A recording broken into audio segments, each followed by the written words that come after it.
BTC is one of the most easiest and most tradable asset in the world. And in this course, I will teach you how to trade BTC profitably. The first thing in this course that you will learn is why Bitcoin. Bitcoin is one of the most liquid assets tradable across the world on many different exchanges. In fact, there are ETFs for BTC today, which you can use to trade it as well. So that's why from a liquidity perspective and availability perspective, it is one of the most easy assets to trade. In the second module, we will look at how price of an asset is determined.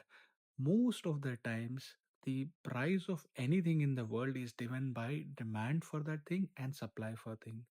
Think about in a situation where you're in supermarket and you suddenly find that the oranges that you have bought are now pricey, and then you go and look up the news. The news is very right because the supply of oranges this year is less, that prices have gone down. That is true for anything and everything that we buy. Price and completely driven by demand and supply. However, there is a third factor for most of the things. That factor is called utility. If you have a sick child and you want to give them orange juice, then you will also buy orange juice even if it is pricey, because you are more considered about the third factor, which is the utility of orange juice. That's not true for Bitcoin. Bitcoin, as of today, has no practical use apart from people who are holding Bitcoin think that the price is going to go high. That is a very big advantage for people like us who are trading Bitcoins, because with Bitcoin, the supply of Bitcoin is fixed, which means it is clearly coded when the supply is going to increase. They are called halving events, and every time at each halving event, the supply of BTC drops by half, and we know when that is going to happen. And roughly, we are able to predict what will be the number of bitcoins that will be generated after that halving event. That is a very, very big positive thing for us because we know the supply. So, in this course, if we are able to determine what is the demand for Bitcoin, then you can probably build a profitable system which you can use to trade Bitcoin. Therefore, in this code, in the third module, we are going to talk about what is that system which can predict the demand for Bitcoin.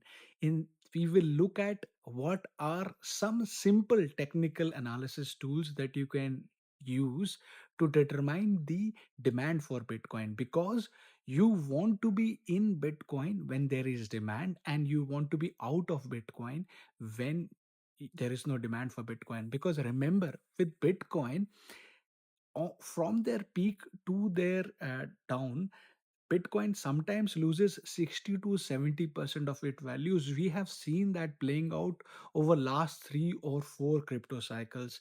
So you do not want that to happen to your trade. If you have made 50, 60, 80, 100%, or even sometimes in some cases 1000% on Bitcoin, you want to keep it so that you are ready for the next cycle. So it is very important that we build a system which identifies the demand. So in my course, you will get a proper coded system which will help you cause the demand of the Bitcoin. And final thing, the system will tell you when to be out of Bitcoin because the demand has evaporated or is soon to be evaporated. In the fourth module of the course, we will look at the back test. No model of system is good if they have not gone through proper back test. So what I have done is I have done back testing of this system over last 3 to 4 crypto cycles, which is going back as far as 2015 and 14. And I have looked at and evaluated signals. The signals are also coded in our system. You will get a buy signal, or you'll get a sell signal, or you can use those signals to make sure that you are either in or out of Bitcoin. Now, what has that backtest told us? That from 2019, if you were in Bitcoin using that system, you would be up 45 times Obviously, the Bitcoin has done really, really well from 2019, but the system has outperformed the regular buy and hold by a huge, huge margin. If you can see it on screen, this shows you the difference between the system and just holding Bitcoin. And also remember, when you're holding Bitcoin, you are holding it through 60, 70, 80% drawdowns. It takes a lot of guts, a lot of balls to see your Bitcoin value drop from 70, 80,000 USD back to 20,000, losing 70, 75% of values. I don't think so any system should be built to draw that sort of drawdowns. We should have a system to protect our capital, and the module 4 will teach you that. The backtest have shown that there is a lot of protection in case of drawdowns.